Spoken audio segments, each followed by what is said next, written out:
ایک حسین نوجوان کا سبق آموز واقعہ۔ ایک بزرگ فرماتے ہیں کہ میں 1 سال سخت ترین گرمی کے زمانے میں حج کو چلا۔ لو بڑی شدت سے چلتی تھی۔ ایک دن جب میں وسط حجاز میں پہنچا تو اتفاقاً قافلے سے بچھڑ گیا اور مجھے کچھ غنودگی سی آ گئی۔ دفعتاً آنکھ جو کھلی تو اس جنگل بیابان میں ایک آدمی نظر آیا تو میں جلدی اس کی طرف چلا تو دیکھا ایک کمسن لڑکا تھا جس کی داڑھی بھی نہ نکلی تھی اور اس قدر حسین کہ گویا 14ویں رات کا چاند ہے، بلکہ دوپہر کا سورج اس پر ناز و نعمت کے کرشمے چمک رہے ہیں۔ میں نے اس کو سلام کیا۔ اس نے کہا ابراہیم وعلیکم السلام۔ میرا نام لینے پر مجھے انتہائی حیرت ہوئی اور مجھ سے سکوت نہ ہو سکا۔ میں نے بڑے تعجب سے پوچھا کہ صاحبزادے تجھے میرا نام کس طرح معلوم ہوا؟ تو نے تو مجھے کبھی دیکھا بھی نہیں۔ کہنے لگا ابراہیم، جب سے مجھے معرفت حاصل ہوئی ہے میں انجان نہیں بنا، اور جب سے مجھے وصال نصیب ہوا کبھی فراق نہیں ہوا۔ میں نے پوچھا اس سخت گرمی میں اس جنگل میں تجھے کیا مجبوری کھینچ لائی؟ کہنے لگا ابراہیم، اس کے سوا میں نے کبھی کسی سے انس پیدا نہیں کیا اور نہ اس کے سوا کسی کو ساتھی اور رفیق بنایا۔ میں اس کی طرف بالکلیہ منتقل ہو چکا ہوں اور اس کے معبود ہونے کا اقرار کر چکا ہوں۔ میں نے پوچھا کہ تیرے کھانے پینے کا ذریعہ کیا ہے؟ کہنے لگا محبوب نے اپنے ذمے لے رکھا ہے۔ میں نے کہا خدا کی قسم مجھے ان عوارض کی وجہ سے جو میں نے ذکر کیے ہیں تیری جان کے ہلاک ہونے کا اندیشہ ہے۔ تو اس نے روتے ہوئے کہ اس کی آنکھوں سے آنسوؤں کی لڑی موتیوں کی طرح اس کے رخساروں پر پڑ رہی تھی، چند شعر پڑھے جن کا ترجمہ یہ ہے: کون شخص ڈرا سکتا ہے مجھ کو جنگل کی سختی سے، حالانکہ میں اس جنگل کو اپنے محبوب کی طرح چل کر قطع کر رہا ہوں اور اس پر ایمان لا چکا ہوں۔ مجھ کو بے چین کر رہا ہے اور شوق ابھارے لیے جاتا ہے، اور اللہ کا چاہنے والا کبھی کسی آدمی سے نہیں ڈر سکتا۔ اگر مجھے بھوک لگے گی تو اللہ کا ذکر میرا پیٹ بھرے گا، اور اللہ کی حمد کی وجہ سے میں پیاسا نہیں ہو سکتا، اور اگر میں ضعیف ہوں تو اس کا عشق مجھے حجاز سے خراسان تک یعنی یورپ سے پچھم تک لے جا سکتا ہے۔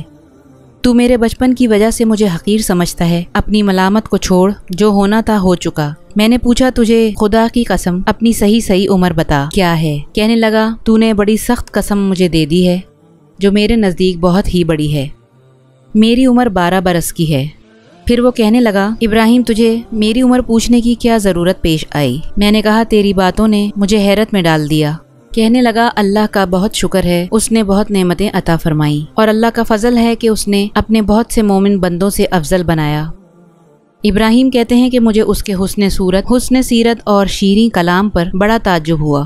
میں نے کہا سبحان اللہ، حق تعالی شانہ نے کیسی کیسی صورتیں بنائی ہیں۔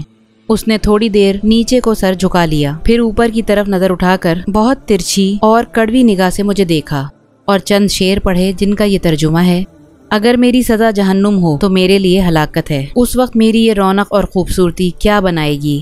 اس وقت میری ساری خوبیوں کو عذاب عیب دار بنا دے گا اور جہنم میں طویل عرصے تک رونا پڑے گا، اور جبار جل جلالہ یہ فرمائے گا: اور بدترین غلام تو میرے نافرمانوں میں ہے، تو نے دنیا میں میرا مقابلہ کیا، میری حکم عدولی کی، تو میرے عہد و پیمان کو جو ازل میں ہوئے تھے بھول گیا تھا، یا میری قیامت کی ملاقات کو بھول گیا تھا۔ اے ابراہیم، تو اس دن دیکھے گا کہ فرما برداروں کے منہ 14ویں رات کی چاند کی طرح چمک رہے ہوں گے، اور حق تعالی شانہ اپنے اوپر سے انوار کے پردے ہٹا دیں گے، جس کی وجہ سے یہ فرما بردار اس پاک ذات کی زیارت سے ایسے مبہوت ہو جائیں گے کہ اس کے مقابلے میں ہر نعمت اور ہر راحت کو بھول جائیں گے، اور حق تعالی شانہ ان فرما برداروں کو ہیبت اور خوشنودی کا لحاظ اور ان کے چہروں کو رونق اور شادابی عطا ہوگی۔ یہ اشعار پڑھ کر کہنے لگا اے ابراہیم، مہجور وہ ہے جو دوست سے منقطع ہو گیا، اور وصال اس کو حاصل ہے جس نے اللہ تعالیٰ کی اطاعت سے وافر حصہ لیا۔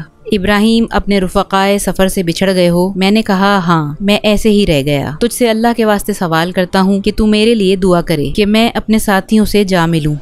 میرے اس کہنے پر اس لڑکے نے آسمان کی طرف دیکھا اور کچھ آہستہ آہستہ زبان سے کہا کہ مجھے اس کے ہونٹ حرکت کرتے ہوئے معلوم ہوئے۔ اس وقت مجھے دفعتاً نیند کا جھونکا سا آیا یا بے ہوشی سی ہوئی۔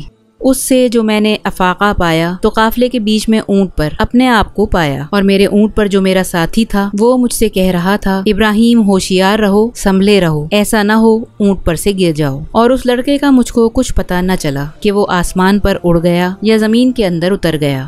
جب ہم سارا راستہ طے کر کے مکہ مکرمہ پہنچ گئے اور میں حرم شریف میں داخل ہوا تو کیا دیکھتا ہوں کہ وہ لڑکا کعبہ شریف کا پردہ پکڑے ہوئے رو رہا ہے اور چند شعر پڑھ رہا ہے جن کا ترجمہ یہ ہے: میں کعبہ کا پردہ پکڑ رہا ہوں اور بیت اللہ کی زیارت بھی کر رہا ہوں، لیکن دل میں جو کچھ ہے اس کو اور راز کی بات کو تو خوب جانتا ہے۔ میں بیت اللہ کی طرف پیدل چل کر آیا ہوں، کہیں سوار نہیں ہوا، اس لیے کہ میں باوجود کمسنی کے فریفتہ عاشق ہوں، اور اگر لوگ ملامت کریں کسی بات پر تو میں ابھی عشق کا طفل مکتب ہوں۔ اے اللہ، اگر میری موت کا وقت آ گیا ہو تو شاید میں تیرے وصل سے بہرایاب ہو سکوں۔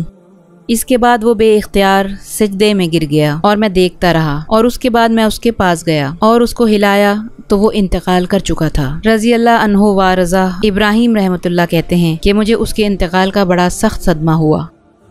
میں وہاں سے اٹھ کر اپنی قیام گاہ پر آیا اور اس کے کفن دینے کے لیے کپڑا لیا اور مدد کے لیے 1-2 آدمی ساتھ لیے اور وہاں پہنچا جہاں اس کو مردہ چھوڑ کر آیا تھا، تو اس کی نعش کا کہیں پتہ نہ چلا۔ وہاں دوسرے حاجیوں سے دریافت کیا مگر کسی کو بھی پتہ نہ تھا، کسی نے اس کو نہ دیکھا، تو میں سمجھا کہ اللہ تعالیٰ نے اس کو لوگوں کی آنکھوں سے پوشیدہ فرما رکھا تھا۔ میں وہاں سے اپنے قیام گاہ پر واپس آ گیا اور مجھے کچھ غنودگی سی آ گئی، تو میں نے اس کو خواب میں دیکھا کہ وہ ایک بہت بڑے مجمع میں ہے اور سب سے پیش ہے، اور اس پر اس قدر نور چمک رہا ہے اور ایسے عمدہ جوڑے ہیں کہ ان کی صفت بیان میں نہیں آ سکتی۔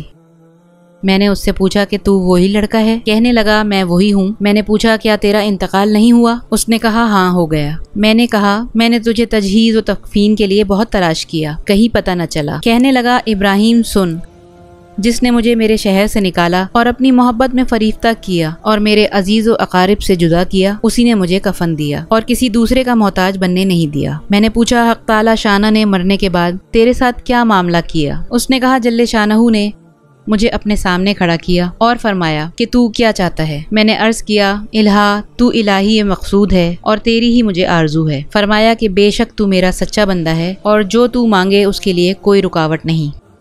میں نے عرض کیا کہ میں یہ چاہتا ہوں کہ میرے زمانے کے تمام آدمیوں میں میری سفارش قبول فرما لے۔ ارشاد ہوا کہ ان سب کے بارے میں تیری سفارش مقبول ہے۔ ابراہیم کہتے ہیں کہ اس کے بعد اس لڑکے نے خواب میں مجھ سے رخصتی مصافحہ کیا اور میں نیند سے بیدار ہو گیا۔ میں نے حج کے جو ارکان باقی تھے وہ پورے کیے، مگر اس لڑکے کی یاد سے اور اس کے رنج سے میرے دل کو قرار نہ تھا۔ میں حج سے فارغ ہو کر واپس ہوا، لیکن حالت یہ تھی کہ راستے میں سارے قافلے والے یہ کہتے تھے کہ ابراہیم تیرے ہاتھ کی مہک سے ہر شخص حیران ہے کہ کیسی خوشبو آ رہی ہے۔ واقعہ کے نقل کرنے والے کہتے ہیں کہ مرنے تک ابراہیم رحمۃ اللہ کے ہاتھوں سے وہ خوشبو آتی رہی۔